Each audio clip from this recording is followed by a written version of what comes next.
Einen wundervollen guten Tag, herzlich willkommen mal wieder zu einem Podcast. Heute mit Nico Werner. Hi. Hi, vielen Dank, dass ich bei dir auch im Podcast sein darf. Ja, ich war ja jetzt gerade vor kurzem erst bei dir in deinem Podcast Cybersecurity ist Chefsache. Das sagt ja eigentlich schon der Name, worum es geht. Und wir haben dort über spannende Themen geredet. Heute bist du bei mir zu Gast und da wir beide uns in dem Bereich Cybersecurity so viel bewegen, ich habe dich jetzt im Vorfeld, das muss man dazu sagen, nicht wirklich gebrieft oder sowas, aber ich will einfach mal so ein bisschen dein Brain picken, sagt man so schön. Warum wir eigentlich immer nur über Cybersecurity reden und warum trotzdem so wenig passiert. Also ich meine, ich rede mir seit Jahren jetzt den Mund fusselig, du wahrscheinlich auch. Wir werden schon ganz gerne mal von Firmen gebucht, aber am Ende, was da passiert, ist meistens nicht unbedingt genug. Das merken wir ja einfach daran, was eben die ganze Zeit so an Angriffen passiert. Ja, und dazu dachte ich mal, frage ich dich mal heute, was ist so, du redest auch die ganze Zeit von Cybersecurity. Was redest du die ganze Zeit und was wird am Ende davon wirklich umgesetzt? Also, vorab erstmal, ich glaube, dass dieses Thema über Cybersecurity reden und Awareness schaffen super wichtig ist, aber wir auch mehr ins Machen kommen müssen. Da bin ich voll bei dir. Ja. Das, was ich immer wieder sehe, sowohl aus der Politikrichtung, bei Unternehmen, aber auch im privaten Umfeld, ist, dass Cybersecurity oder generell so Cyber kaum greifbar ist. Die Hm. Leute verstehen nicht, was ist Cybersecurity. Ich gebe dazu mal ein analoges Beispiel.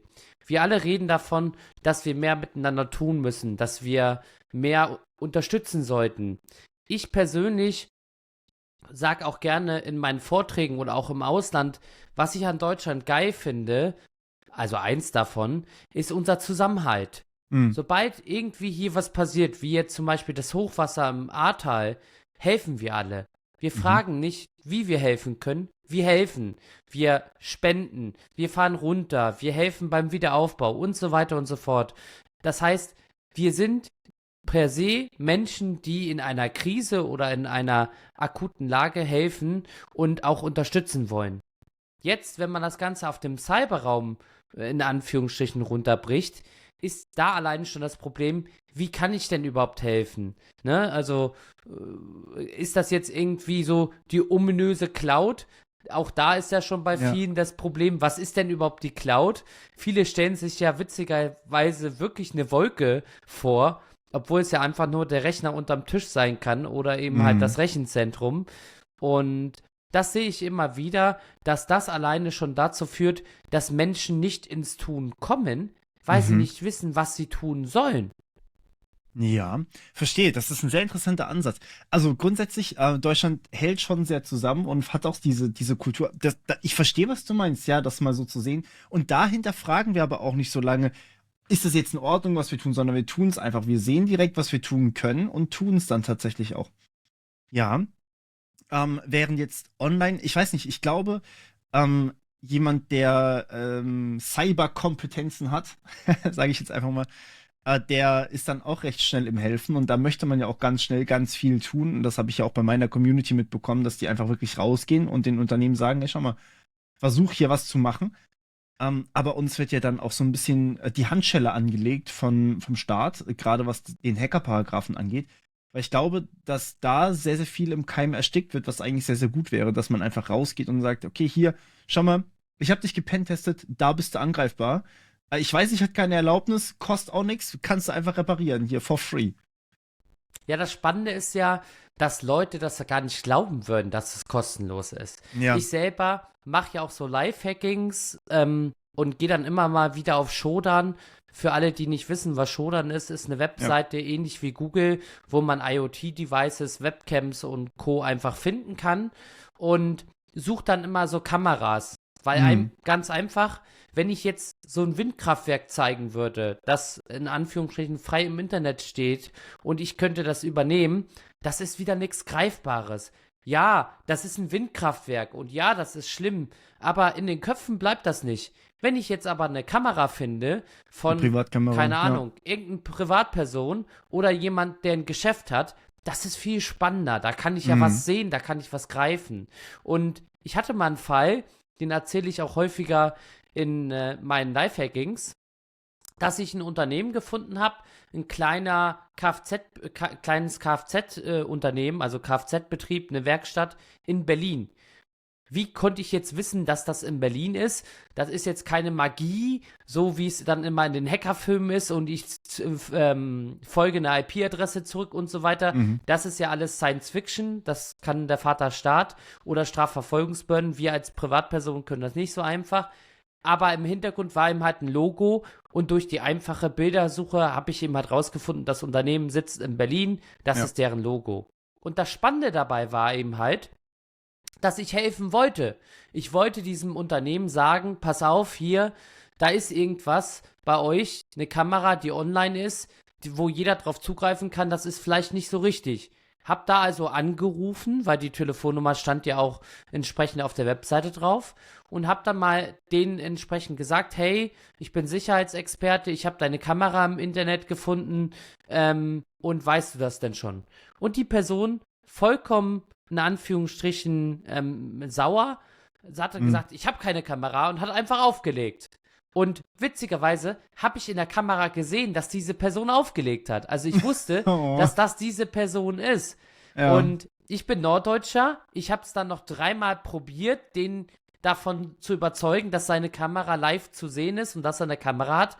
Am Ende habe ich dann gesagt, okay, das ist so ein typischer Fall, der will sich einfach nicht helfen lassen. Nicht, weil er das jetzt vielleicht böswillig meint, sondern weil er es einfach nicht begreift.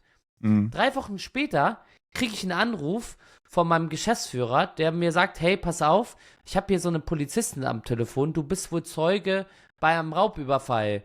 Und ich denke mir so, hä? Nee, ich war ja gar nicht in Berlin, was ist denn da los? Ruf dann netterweise zurück.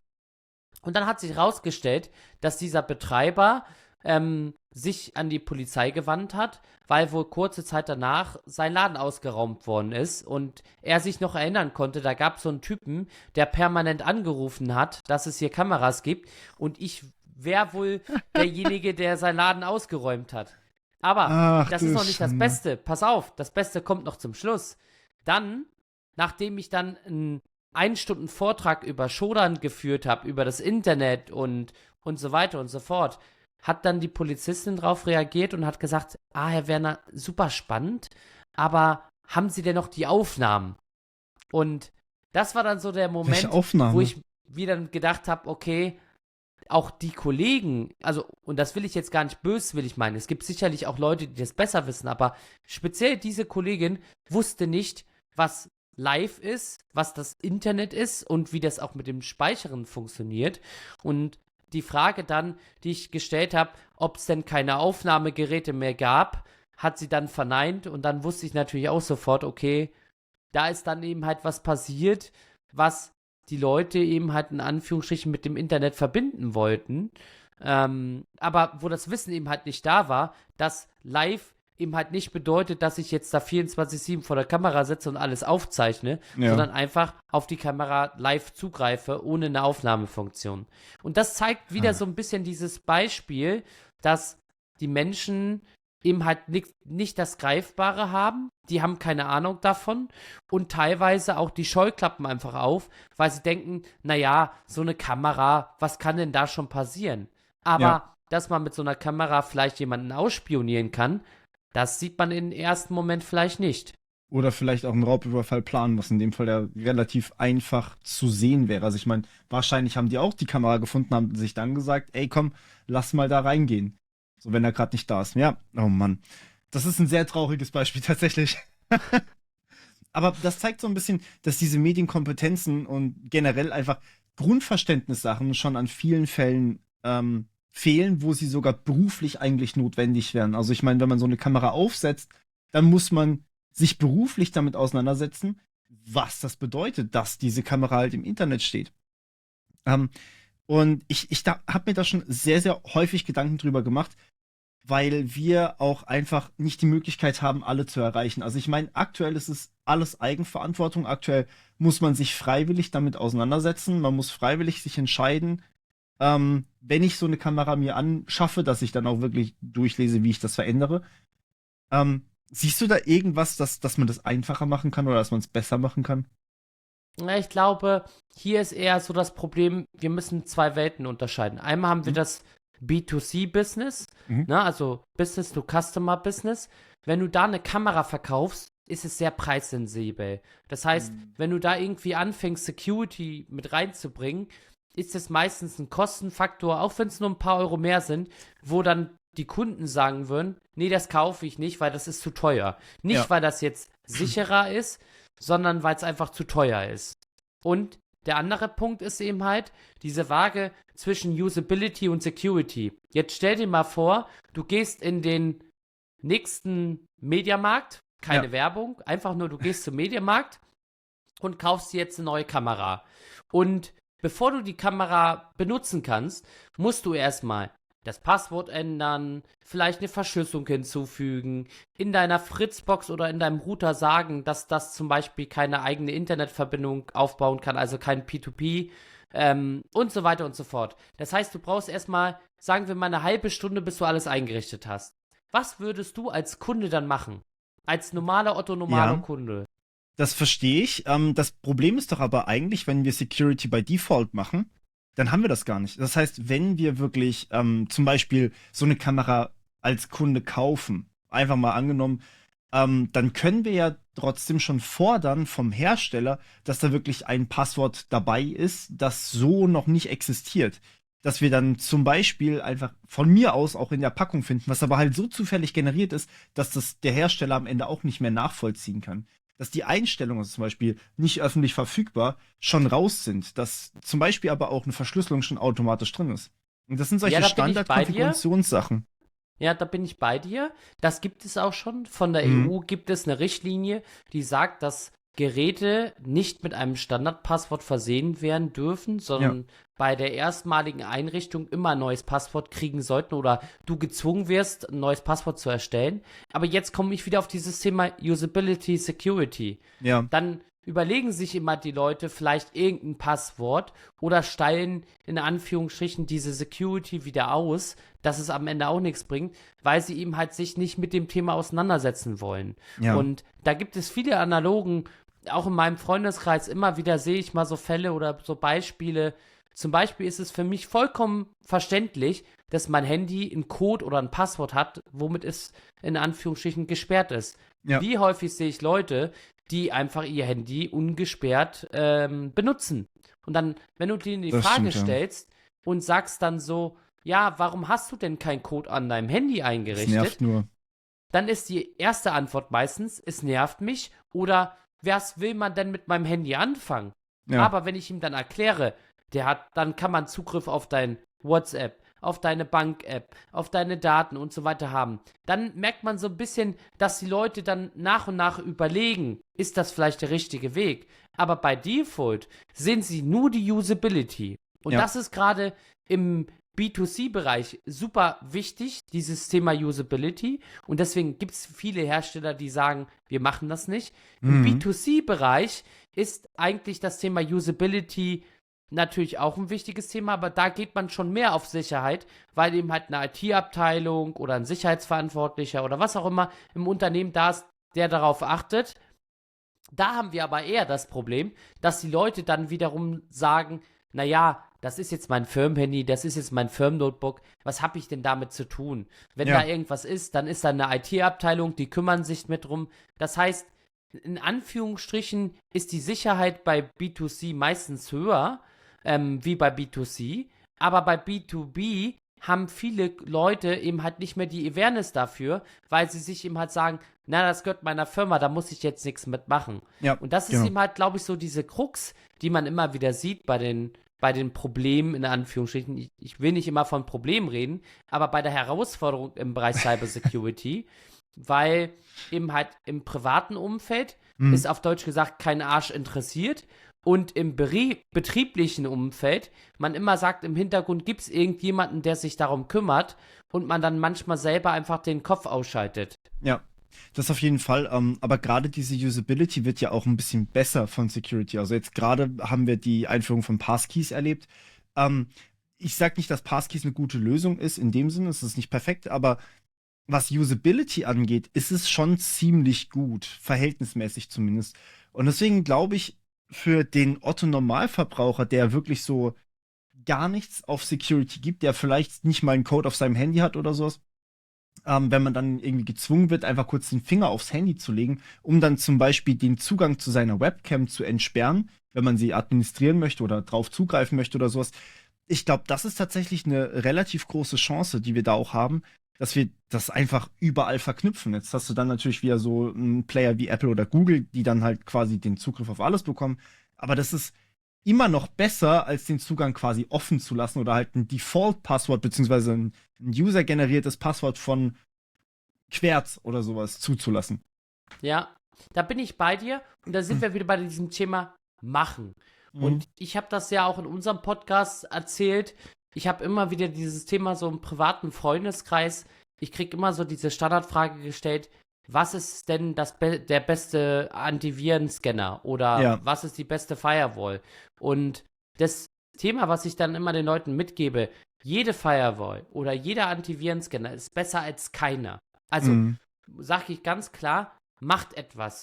Und da bin ich bei dir. Wenn ein Apple ein Security-Produkt herstellt, beziehungsweise sagt, wir geben euch jetzt sowas wie Passkeys, ist es allemal besser, sowas zu nutzen, als statt zu sagen, naja, ich mache lieber gar nichts. Und das ist eben halt so diese Mentalität oder dieses Mindset, was wir immer wieder sehen oder was ich auch immer wieder sehe, ist, Hauptsache mal gucken, warum ich das nicht machen sollte oder sich Gedanken machen, warum man das nicht machen sollte, anstatt sich eben halt Gedanken zu machen, okay, ich mach's jetzt einfach mal und sehe, was passiert.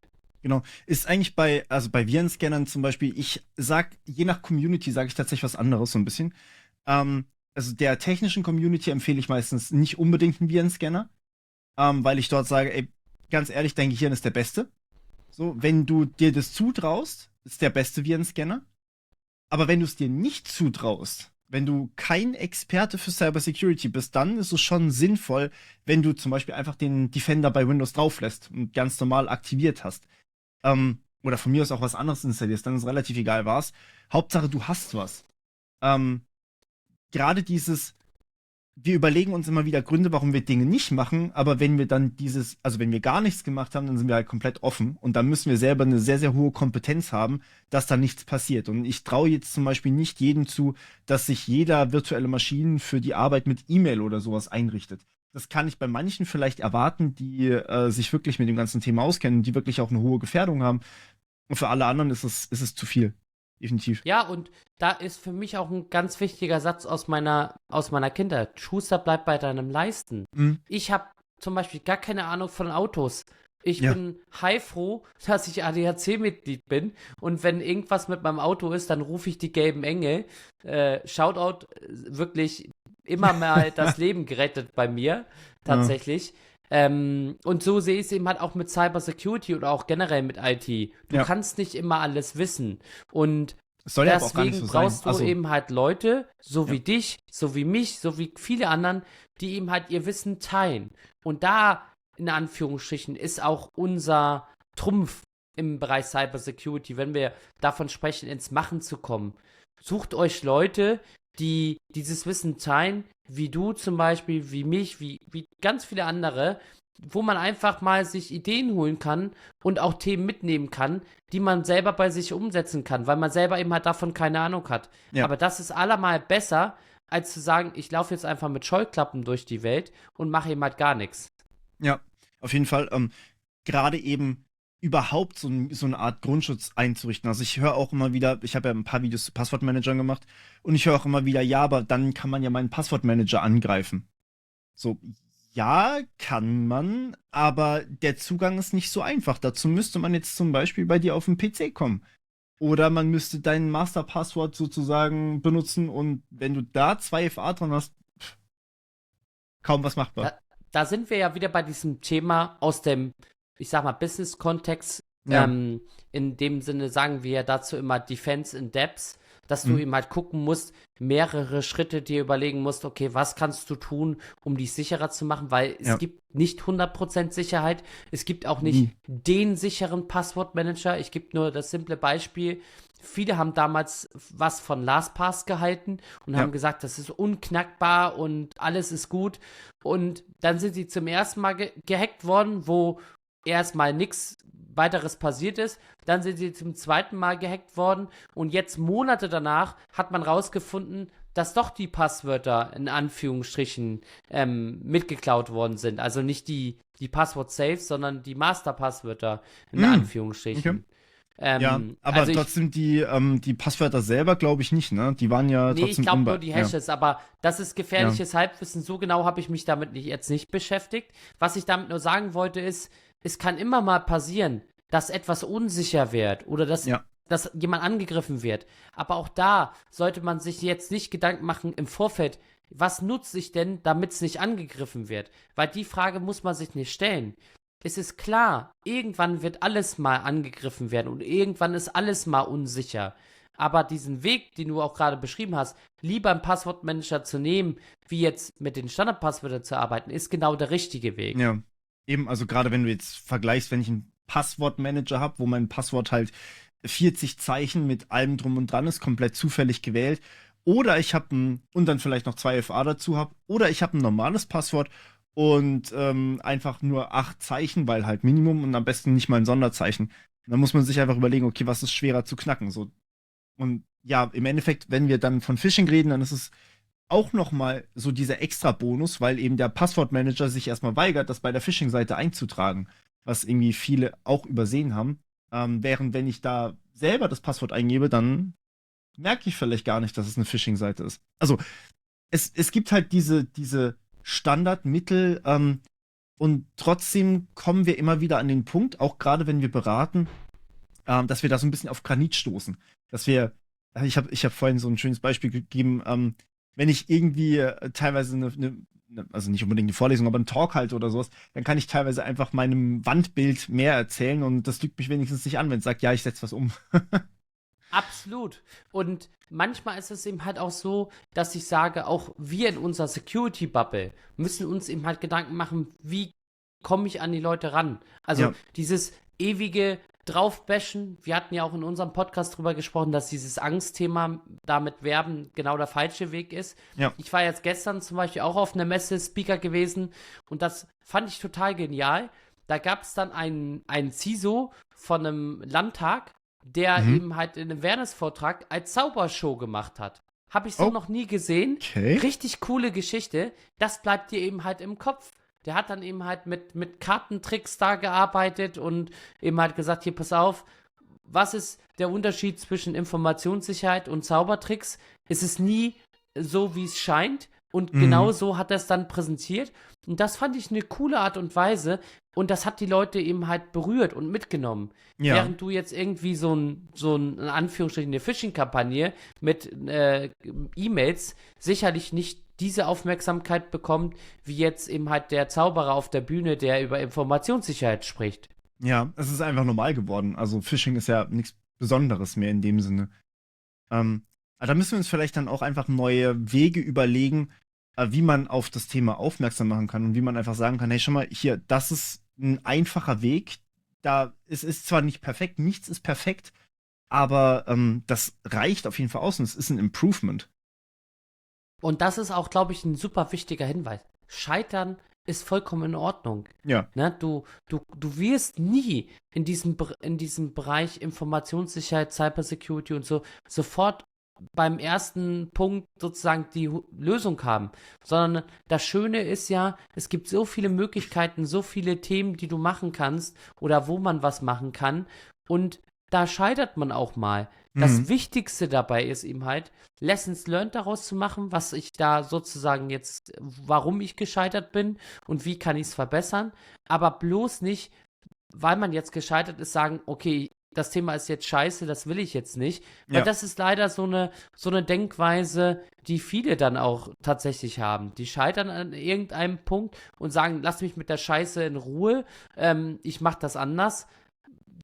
Die Bedrohungslage ist einfach größer, kann sie gar nicht mehr sein, in Anführungsstrichen. Ja, geht Und immer wir ein bisschen müssen größer. eben halt was tun.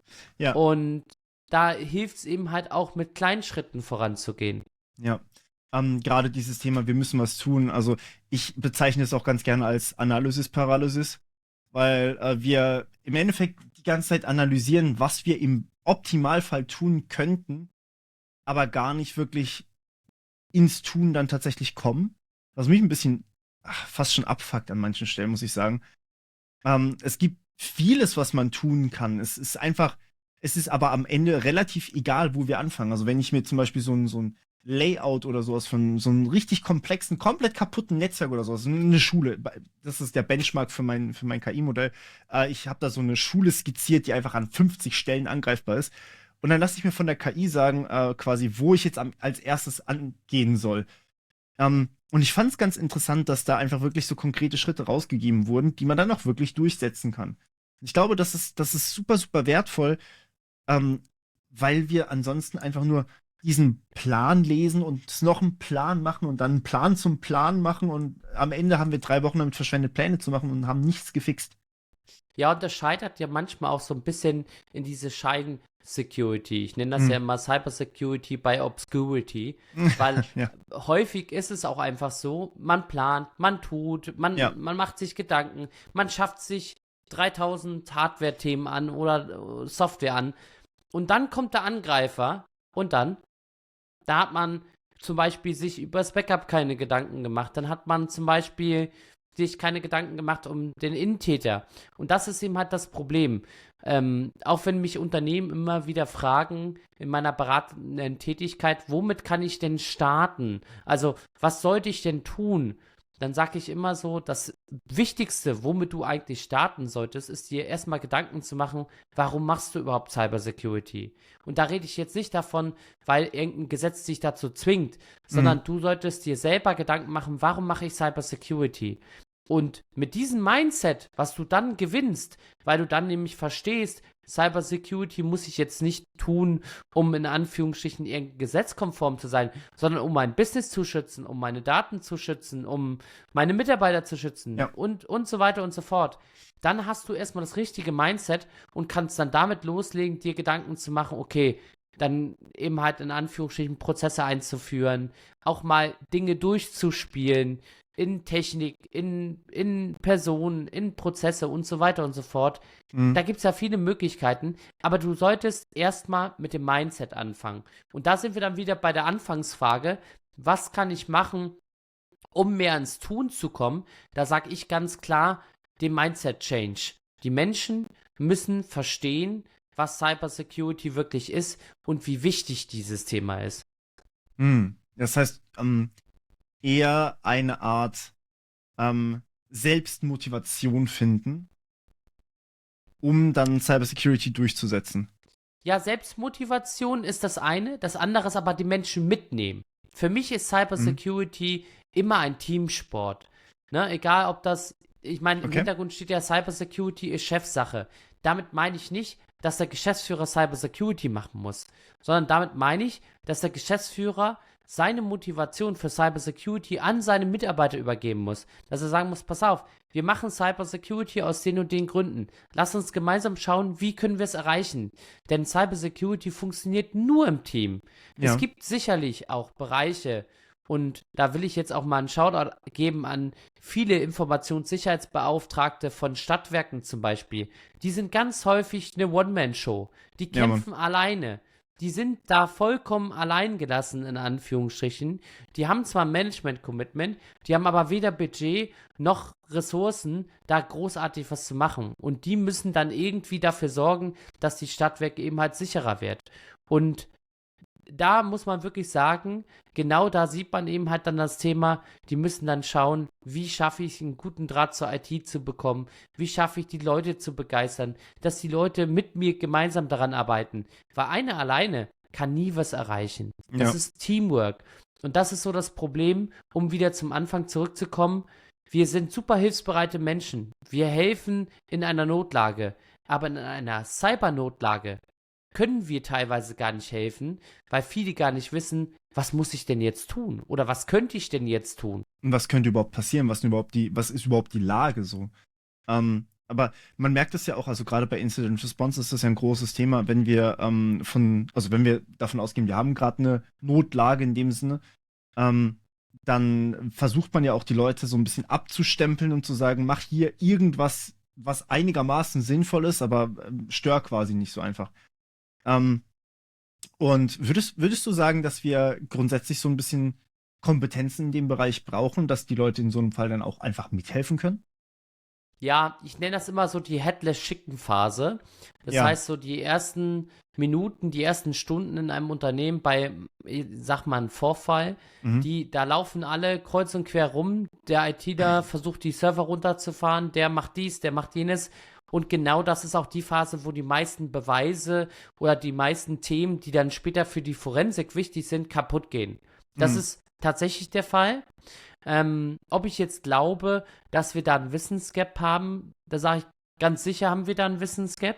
Ja, safe. Und ich glaube auch, wir müssten mehr den Menschen zutrauen. Und mit Zutrauen meine ich jetzt nicht, dass die Menschen mehr machen sollen, sondern mehr zutrauen, den Menschen mehr Informationen geben und auch Mhm. eben halt die Mittel geben, die in eine Ausbildung zu schicken und auch dann, dass sie die Möglichkeit haben, das zu verstehen. Denn das sehe ich immer wieder. Wir reden über Fachkräftemangel, ist auch eins meiner Lieblingsthemen in Deutschland. Ja. Alle reden immer über Fachkräftemangel, wo ich ganz klar sage, ja, wir haben einen Fachkräftemangel, aber wir haben auch ganz viele motivierte Mitarbeiter im Unternehmen sitzen, die einfach nur eine Ausbildung benötigen oder ich sag mal den Schubs in die richtige Richtung, die das gerne machen würden. Und Unternehmen dann in Anführungsstrichen sagen, hey, dafür fehlt uns aber das Geld, das Know-how oder die Ressourcen. Und da sage ich immer ganz klar, es gibt ganz, ganz viele Förderprogramme, auch in Deutschland, die Unternehmen unterstützen in solche Ausbildungsthemen, Ja. die auch dann diese Maßnahmen bezahlen, wo man auch den eigenen Mitarbeitern sozusagen die Möglichkeit bietet, sich da weiterzuentwickeln. Und das Ja. ist auch ein Appell an alle, in Anführungsstrichen, Unternehmen. Guckt mal unter euer Haube, welches Personal ihr unter der Haube habt und welches ihr auch dafür nutzen könnt. Ihr müsst nicht immer die eierlegende Wollmilchsau auf dem Markt suchen. Es gibt teilweise so viel gute und hochmotivierte Mitarbeiter in einem Unternehmen, die das gerne machen würden. Ja. Aber vielleicht auch gerade dazu, ich glaube, wenn jemand gerade frisch ausgebildet wurde, zum Beispiel in der IT-Security, dass der dann aber trotzdem nicht diese ganze Last alleine tragen sollte. Ähm, Weil es gibt ja schon, also ich meine, es gibt Förderprogramme, um das Ganze zu lernen und danach muss derjenige aber oftmals trotzdem einfach noch mit jemand gepartnert werden, der einfach schon Erfahrung in diesem Bereich hat. Und durch diese Praxis wird er dann irgendwann einfach selbstständig und kann dann natürlich das Gebiet irgendwann auch vielleicht alleine schmeißen oder halt zumindest dieselbe Tätigkeit tun wie der andere. Da Ähm, bin ich absolut bei dir. Du darfst natürlich auch nicht jemanden, der in Anführungsstrichen das Theoriewissen hat, einfach schnell in die Praxis reinlassen. genau. Dafür sind die Themen auch teilweise so komplex, dass du auch einfach eine Berufserfahrung hast. Da bin ich bei dir. Also Ja. du kannst nicht einfach die Berufserfahrung weglassen, aber was ich dazu sage, dieses Wissen, was der Mitarbeiter hat über die internen Prozesse, das darfst du ihm halt auch nicht Ja. vernachlässigen. Und das ist so, so wichtig. Und man merkt es aber auch relativ häufig, dass es vielen Unternehmen einfach völlig egal ist. Also gerade dieses, der Mitarbeiter ist vollständig eingelernt, wird dann aber teilweise wirklich festgehalten in Positionen, wo er völlig unterfordert ist. Ähm, Man könnte mit einer kleinen Weiterbildung so viel mehr draus machen, aber die wird dann oft verwehrt. Also ich habe das tatsächlich jetzt im privaten Umfeld jetzt schon ein paar Mal mitbekommen, dass die Mitarbeiter einfach festgehalten wurden und dann gesagt wurde, ja, nee, also das ist jetzt halt nicht möglich, weil du hast ja das Studium nicht gemacht. Du hast die Ausbildung bei uns gemacht, aber nicht das Studium. Und deswegen darfst du den Ja, Prozess nicht wechseln. das ist eben halt auch so ein, leider noch so ein typisch deutsche Denke. Auch Ja, dieses so, ich schreibe jetzt einen Job aus, du brauchst am besten 20 Zertifikate, 50 Jahre Berufserfahrung und sollst nur 5 Euro verdienen. ja. Das sage ich immer wieder, das funktioniert eben halt auch nicht. Mhm. Und ich habe das auch schon in mehreren Podcasts gesagt, das, was du im Cybersecurity-Bereich brauchst, ist nicht Mathe, ist nicht Deutsch, ist nicht Englisch, ist die Motivation, in diesem Bereich Fuß zu fassen und ein Stück weit, in Anführungsstrichen, auch die Passion Ja, dazu, zu sagen, hey, das ist für mich ein spannendes Thema. Das Fachliche, welche Gesetze es gibt und wie ich das umsetzen kann, das kannst du prima on the job lernen, beziehungsweise mit einem Mentor lernen, ja, aber du musst jetzt nicht irgendwie in irgendeinem Fach der Profi sein, sondern du brauchst immer die Passion dafür. Und das ist ja, leider ein Thema, was viele Unternehmen noch nicht sehen. Die wollen eben halt dann Zertifikate haben und zig Berufserfahrung. obwohl jemand, der kein Zertifikat hat und einfach eine Passion dafür hat und den Wissen oder den Willen, etwas zu lernen, viel, viel besser geeignet ist, wie der 20 Zertifikate hat. Genau das. Und gerade wenn wir uns im Bereich irgendwie Cybersecurity bewegen wollen, ist halt auch sehr, sehr viel, also um jetzt die technischen Kompetenzen noch ein bisschen zu erweitern, ist auch sehr, sehr viel Menschliches einfach dabei. Weil man mit vielen Leuten zu tun hat, die eigentlich eben diese Motivation gar nicht mit sich bringen, überhaupt Cybersecurity zu machen. Überhaupt irgendwas ändern zu wollen, überhaupt generell was machen zu wollen, sondern lieber alles halt so weitermachen, wie es immer war.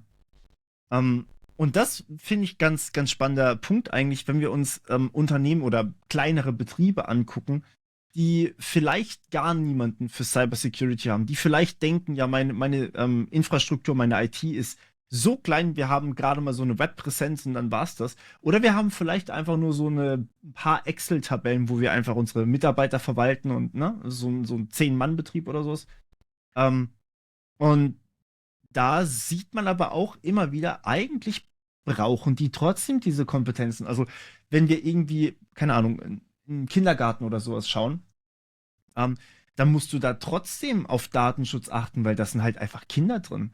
Du musst trotzdem auch dir Notizen machen und du musst trotzdem auch schauen, dass du Informationen verwaltest, vielleicht auch automatisch so ein, I don't know, Elternabend oder sowas organisierst durch Anmeldung. Also, dass da eine gewisse Kompetenz auch vorhanden ist und dass man aber überhaupt erstmal die Zeit und die Mittel bekommt, um solche Prozesse und solche Dinge auch zu automatisieren und weiterzudenken und nicht immer nur einfach in denselben Strukturen drin zu bleiben und dann aber auch gleichzeitig noch die Cybersecurity mit bedenken darf, also zeitlich gesehen darf, dass man nicht einfach überwältigt wird mit einfach zu viel Arbeit. Dieser Puffer ist in wirklich jedem Betrieb, den ich so mitbekommen habe, ist dieser Puffer einfach nicht mehr da. Alles wird nur noch so zugeballert und eingespart, wo man kann. Und dann kann man gar nicht mehr drüber nachdenken, weil es einfach nicht die Zeit gibt.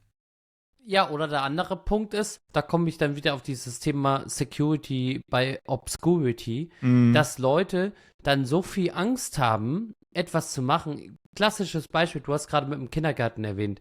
Ja, Wenn ich vom Kindergarten irgendwelche Schreiben bekomme, dann bekomme ich auch meistens irgendwas mit Datenschutz zu tun. Ne? Du musst das jetzt unterschreiben, dass ich dir das schicken darf, oder du musst jetzt unterschreiben, dass, keine Ahnung, irgendwas von dir abgebucht werden darf. Also ja, diese ganzen Themen, versteht mich nicht falsch, Datenschutz ist wichtig. Und dass wir jetzt nicht in ein Land enden sollten, wie jetzt zum Beispiel China, wo man einfach komplett gläsern bin ich auch dabei. Aber es muss auch praktikabel sein. Und gerade so mit Datenschutz sehe ich immer wieder Fälle, wo ich mir jedes Mal den Kopf halte und sage so, pass auf, ja, es ist wichtig und wir müssen es auch kontrollieren. Aber auf der anderen Seite nutzt ihr alle WhatsApp, Facebook und hast du nicht gesehen und teilt da gefühlt euer gesamtes Leben aus. Und mhm. dann beschwert ihr euch jetzt, weil da eine Unterschrift nicht gemacht worden ist. Ja, Und das meine ich eben halt so ein bisschen, dann, da wird so eine Angstgesellschaft erzeugt, ne? Lieber 15 Unterschriften mehr als eine zu wenig. Und so funktioniert es eben halt auch mit der Informationssicherheit, ne? Da gibt es vielleicht Unternehmen, die sagen würden, hey, wir brauchen jemanden in der Informationssicherheit. Aber dann ist A, wieder diese Angst da. Weiß der denn jetzt überhaupt alles? Beziehungsweise die Person selber, hat die ihm halt hat die das Know-how und die Erfahrung, das machen zu können? Oder der andere Punkt ist eben halt, ich mache es extern, kostet Geld, und ich bin ja dazu nicht gezwungen. Und das ist dann wieder so ein schönes Beispiel. Wir reden ja viel über Gesetze und über Vorgaben. Wenn wir mal anschauen, die Unternehmen, ich sage jetzt mal außerhalb der kritischen Infrastruktur, die haben nicht wirklich Gesetze für Cybersicherheit. Das sind nur in Deutschland die Gesetze, die eher zur kritischen Infrastruktur führen oder die was mit Telekommunikation zu tun, die in unter das TKG fallen. Aber ich sag mal, der Bäcker, der Kindergarten und Co., der hat eben halt keine Gesetze, dass sie Informationssicherheit machen müssen. Und ja, ich glaube, da ist eben halt das Problem. Man schaut immer nur auf die Großen und was die machen, ja. aber die Kleinen, die sind genauso wichtig. Ja, weil vor allem die Kleinen, da sind wir auch alle irgendwo vertreten. Ich kann jetzt nicht zum Beispiel sagen, ich werde niemals zum Beispiel in den Kindergarten gehen. Also ich bin schon im Kindergarten gewesen, so mein Kind dann vielleicht auch irgendwann. Who knows, ne? Und da ist dann halt auch wieder unbedingt eigentlich sowas, also ich meine, du brauchst sowas und du kannst es nicht einfach skippen. Ich meine, WhatsApp oder YouTube kann man theoretisch sogar skippen, wenn man das nicht möchte. Wobei das auch wieder schwierig ist, weil es einfach so groß ist. Kritische Infrastruktur kann ich nicht unbedingt skippen, klar.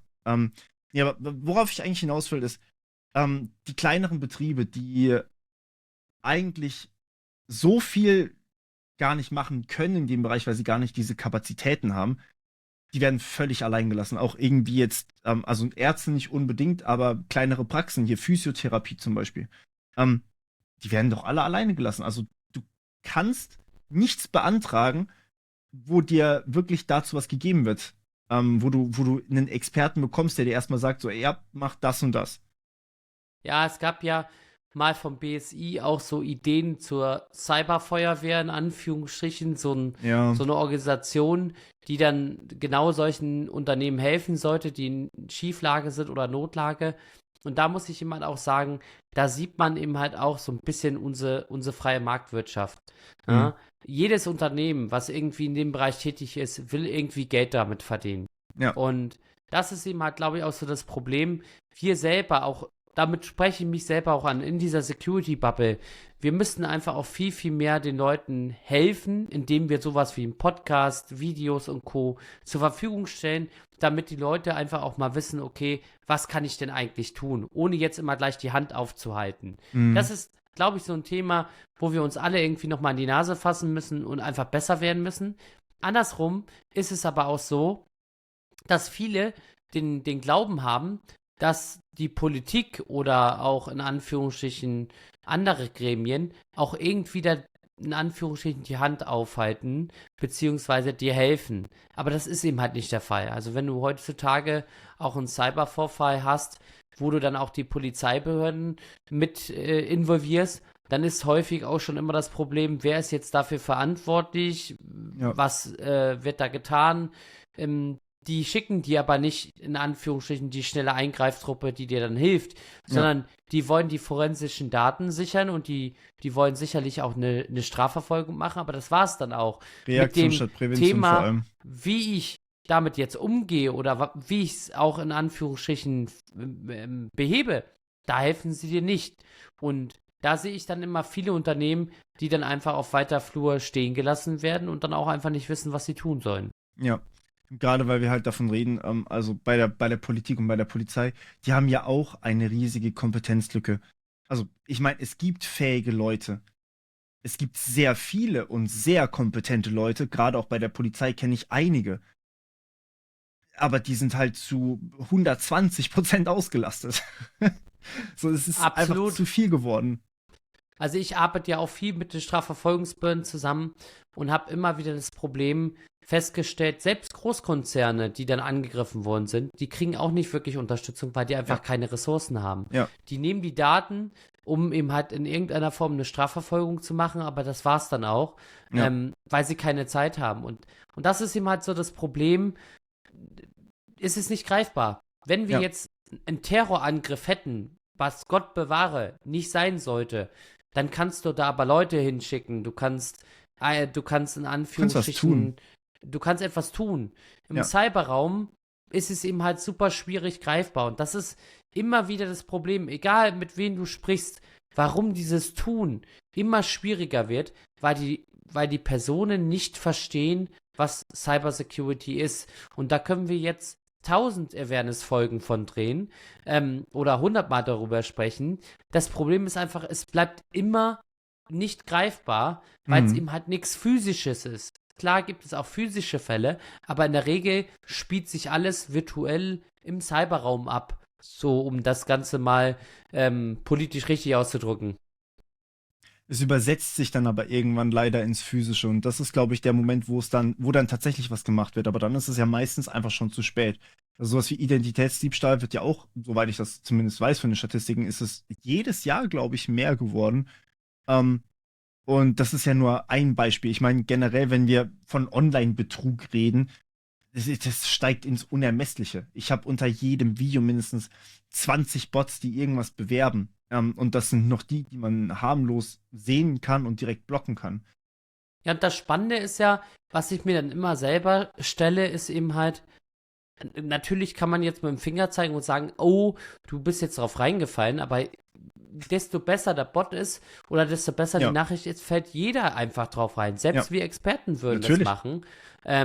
Und deswegen ist da nicht jeder vor gefeit. Das Problem, was ich da nur sehe, ist, man redet nicht drüber.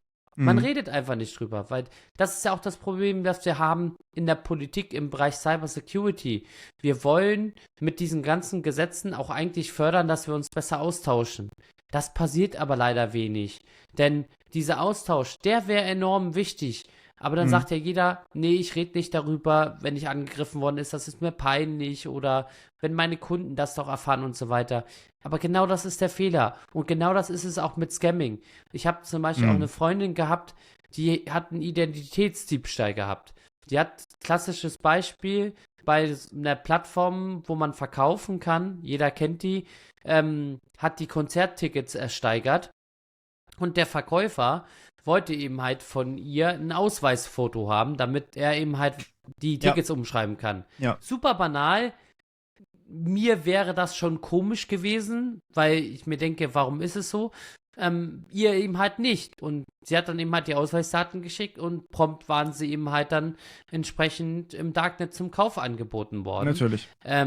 Und da kannst du jetzt auch nicht sagen, oh, du warst ja voll blöd und hast das gemacht. Ja, sie hat es mit der Motivation gemacht, weil sie eben halt die Konzerttickets haben wollte. Und Ja, das ist auch nicht fälschlich. Man muss eben halt dann nur der Person erklären, okay, pass auf, das hättest du eben halt sehen können, beziehungsweise ja, das sind Warnsignale, wo man vielleicht sich Gedanken macht, warum macht man das so? Und das Problem ist eben halt hier wieder die Analogie, zum Beispiel im Bereich Feuer. Jeder weiß, Feuer ist heiß und Feuer ist gefährlich, weil man sieht es, man kann es in Anführungsstrichen auch anfassen, auch wenn es dann schmerzhaft ist, aber ja, man sieht es eben halt. So ein Betrug kannst du eben halt nicht sehen und kannst auch nicht anfassen, weil ja, das ist alles virtuell. Und das ist eben halt auch wieder das Problem, warum dann auch viel nicht gemacht wird, weil es eben halt dann auch in Anführungsstrichen, was willst du denn tun? Ne? Die Person hat irgendeine Fake-E-Mail-Adresse genutzt, hat ja, irgendein Proxy verwendet oder ein VPN und schon kannst du eben halt auch nichts mehr machen. ja, Aber sie hat jetzt eben halt deine Ausweisdaten erbeutet und mit diesen Daten kann eben halt jeder jetzt bestellen oder eben halt andere Dinge mit anstellen. ja. Und aber da ist es doch auch nochmal interessant zu sehen, Scam hat nicht angefangen, als alle das Internet angefangen haben zu nutzen. Scam gab es schon davor. Ich meine, wenn du jetzt, keine Ahnung, irgendwo im Urlaub bist und dann kommt irgendjemand und dreht dir irgendeine gefälschte Uhr an. So. Das ist an manchen Orten ist das ja völlig normal. Oder wenn du Fernseh guckst, zum Beispiel diese Gewinnspiele da, wo du anrufen kannst, dann zahlst du keine Ahnung wie viel pro Anruf.